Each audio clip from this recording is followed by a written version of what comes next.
हर इंसान को गरिमापूर्ण जीवन जीने के लिए शिक्षित होना जरूरी है और किसी भी प्रकार की शिक्षा के लिए उम्र मायने नहीं रखती। तभी तो शिक्षा को भविष्य की जननी कहा जाता है। शिक्षा हर इंसान को अपनी पूरी हद तक विकसित करने और अपनी रुचि, दक्षता और क्षमता के अनुसार अपने कर्तव्यों और जिम्मेदारियों को पूरा करने के योग्य बनाती है। पिछले कुछ सालों की बात करें तो भारत में शिक्षा का स्तर चिंता का विषय था, लेकिन अब दिन प्रतिदिन बेहतर होता जा रहा है। हालांकि भारत में वयस्क शिक्षा की स्थिति अभी भी चिंता का जनक बनी हुई है। इसीलिए हाल ही में केंद्र सरकार ने प्रौढ़ शिक्षा की जगह पर नव भारत साक्षरता कार्यक्रम का आयोजन किया है, जिसके बारे में आज हम अपने इस वीडियो में चर्चा करने वाले हैं। केंद्र सरकार के एक नए प्रोग्राम जिसे मिनिस्ट्री ऑफ एजुकेशन ने लॉन्च किया है, नव भारत साक्षरता कार्यक्रम। आज हम इस वीडियो में जानेंगे नव भारत साक्षरता कार्यक्रम के बारे में। इससे किसको फायदा मिलेगा, इस प्रोग्राम का उद्देश्य क्या है और आज के परिप्रेक्ष्य में यह प्रोग्राम कितना महत्वपूर्ण है। साक्षरता के 100% लक्ष्य को हासिल करने के लिए भारत सरकार ने प्रौढ़ शिक्षा के नाम से चल रही योजना को विस्तार दिया है। इसमें अब 15 साल की उम्र से ऊपर के सभी निरक्षर लोगों को शिक्षा दी जाएगी। इसके साथ ही योजना का नाम भी प्रौढ़ शिक्षा से बदलकर अब नव भारत साक्षरता कार्यक्रम कर दिया गया है। इस पूरी योजना पर अगले 5 वर्षों में करीब 1038 करोड़ रुपए खर्च किए जाएंगे। माना जा रहा है कि सरकार ने प्रौढ़ शिक्षा के सभी पहलुओं को राष्ट्रीय शिक्षा नीति 2020 और 2021-22 के बजटीय घोषणाओं से जोड़ते हुए यह कदम उठाया है। शिक्षा मंत्रालय से मिली जानकारी के मुताबिक नव भारत साक्षरता कार्यक्रम को साल 2022 से 2027 तक के लिए मंजूरी दी गई है। योजना के तहत 15 से 35 वर्ष आयु वर्ग के लोगों को पहले पूर्ण रूप से साक्षर किया जाएगा और उसके बाद 35 वर्ष और उससे अधिक आयु के लोगों को साक्षर किया जाएगा।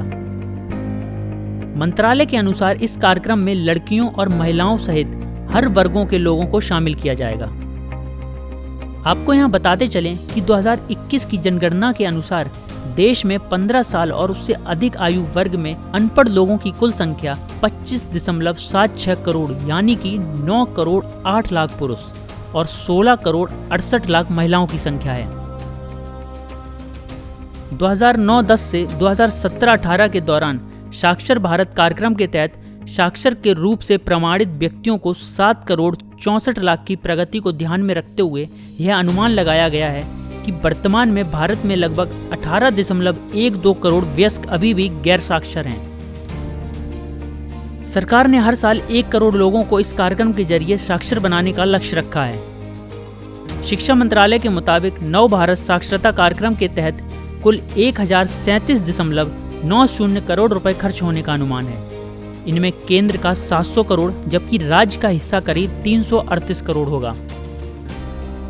केंद्र सरकार ने वित्तीय वर्ष 2022-23 के बजट को मंजूरी मिलने के बाद इस योजना में बदलाव के प्रस्ताव को मंजूरी दी है।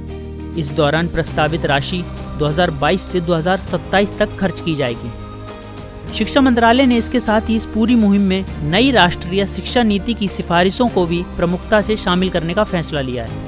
मंत्रालय के अनुसार नई योजना का उद्देश्य न केवल आधारभूत साक्षरता प्रदान करना है, बल्कि 21वीं सदी के नागरिक के लिए आवश्यक अन्य घटकों को भी शामिल करना है, जैसे वित्तीय साक्षरता, डिजिटल साक्षरता, वाणिज्यिक कौशल, स्वास्थ्य देखभाल और शिशु देखभाल के अलावा शिक्षा एवं परिवार कल्याण जैसे विषयों पर शामिल किया गया है। इस दौरान इस मुहिम में डिजिटल और ऑनलाइन माध्यम से लोगों तक पहुंचाने की कोशिश की जाएगी। शिक्षा मंत्रालय के मुताबिक इन 5 वर्षों में 5 करोड़ छात्रों को बुनियादी शिक्षा और अंक का ज्ञान प्रदान किया जाएगा। वित्त मंत्रालय ने बीते दिनों केंद्र प्रायोजित इस नई योजना से जुड़े प्रस्ताव को मंजूरी दी थी। केंद्र सरकार की ओर से दी गई जानकारी के मुताबिक नव भारत साक्षरता अभियान 1 अप्रैल 2022 से 31 मार्च 2027 तक लागू किया जाएगा। नए प्रौढ़ शिक्षा कार्यक्रम के 5 आयाम हैं, जिनमें बुनियादी अंक ज्ञान, साक्षरता के साथ ही महत्वपूर्ण जीवन कौशल से जुड़ा ज्ञान दिया जाना शामिल है। इसमें व्यावसायिक कौशल विकास के साथ ही बुनियादी शिक्षा को भी शामिल किया गया है। ब्यूरो रिपोर्ट, ओजांग टाइम्स।